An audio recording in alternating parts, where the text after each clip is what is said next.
खुलुमबाय स्टुडियाव दं आंखिलिकां ब्रह्म बे समाव बिटिआरनि मावफुं सोद्रोमा राकेश ब्रह्मआ फिन आरोबाव हाग्रामा महिलारिखौ गोख्रों रावजों गाग्लोबदों।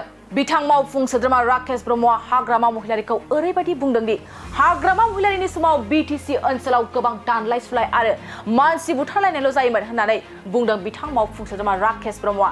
आरो मोनसे समाव हाग्रामानि समाव दानलाय सुलाय बुथारलायनायनि खालि माने कासल' सोलियोमोन माने मानसि बुथारनायनि थैनायनि जि मोनसे परिबेस बेल' जोंनि बिटिआर ओनसोलाव सोलियोमोन।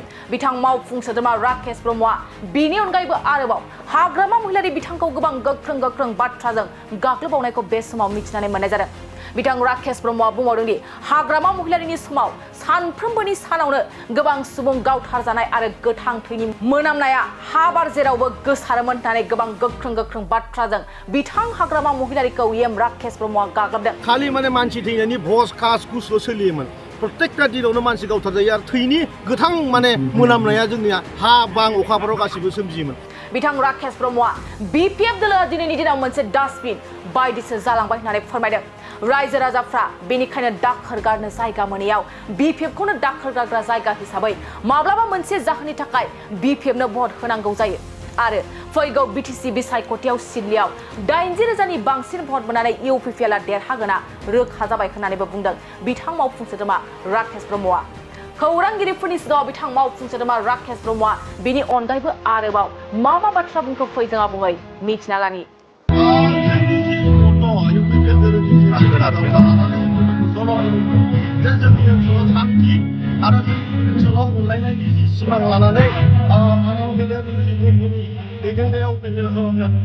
आरो जोंनि दानि जे आफादगिरि बर' सारा बेखौ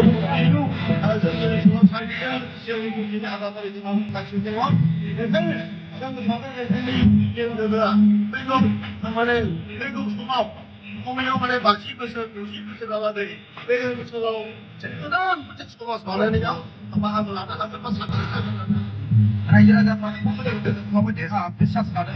दिनैनि दिनावथ' जेसेबांफोर गाज्रि इलेक्सन खुंबाय बे इलेक्सनाव खुंबाय बे गासिबो रायजो राजायानो जायनि जाहोनाव जोङो मोनबायालागै इलेक्सन कन्टिनिउ जों देरहाबोगासिनो आरो फैगौ बिटिसि इलेक्सनावबो 40तानि गेजेराव 40ता समखौनो जों एबार इउपिपिएलआ मोनगोन होननानै जों आसा लायो आरो बेनि थाखाय जों गोरायै खामानि मावनांगोन।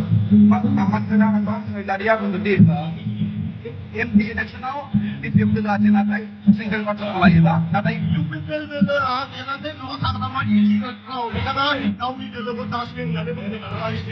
एक्सुवेलि बिपिएफआ जोंनि दिनाव मोनसे डास्टबिन रायजोफ्रा दाखोरखौ जायगाखौ जागा मोना गतिके बिपिएफखौनो दाखोर गारग्रा जागा हिसाबै मालाबा मोनसे खारनाव बिथांमोननो भट होनांगौ जायो आरो जोंनि ओनसोलाव बिपिएफ गैया बाक्सायाव गैया जोंनिया चिराङावबो दिनै जोबनो थांगासिनो दङ क'क्राझाराव एसे एनै दङ बिदिनो जि गुदि दं रोदा बेखौबो जों थांगासिनो दङ बावैनो 18 मासनि उनाव बिटिआर हालामाव जों सासेबो बिपिएफ दोना होननानै जों बुंनो हायो। ओरैनो सिट नैबे समाव बाय इलेक्सनाव बेसेबां भट लानानै देरहागोन होननानै बेयावथ' जोङो एबार क्लिन सिट खमैबो 80,000नि बारा भट जों बेवहाय मोनगोन आरो बेनि थाखाय जों गासिबो दोलोनि दैदेनगिरि EM MLA गासिबो खामानि मावगासिनो दङ। बेखायनो आं सानो एबाराव जों 80,000निबो बारा भट लागोन सिडली समस्तियाव।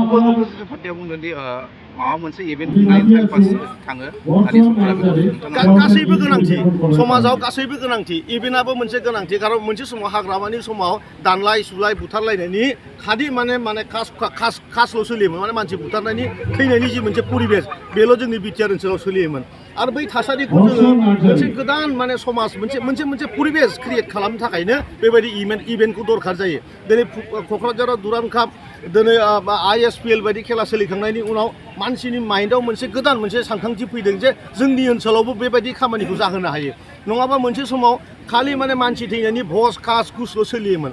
प्रत्येकता दिनावनो मानसि गावथारजायो आरो थैनि गोथां माने मोनामनाया जोंनिया हा बां अखाफोराव गासिबो सोमजियोमोन। गतिके बे बुस्थुखौ खोमानो थाखायनो जों बेफोरबायदि इभेन्टखौबो खुङो आरो बेजोंहाय गोबां बुस्थु माने जोंनि दा लाइमोनफोरनि जि माने फैबाय थानाय जि समाय बे समायखौ जों लाइमोनफोरनो होनो नागिरदों बिसोरनि जिउ खुंनानै होनो नागिरदों बिसोरनि माने गोरलै माने लामाखौ जों बानायना होनो नागिरदों आरोखि। Thank you.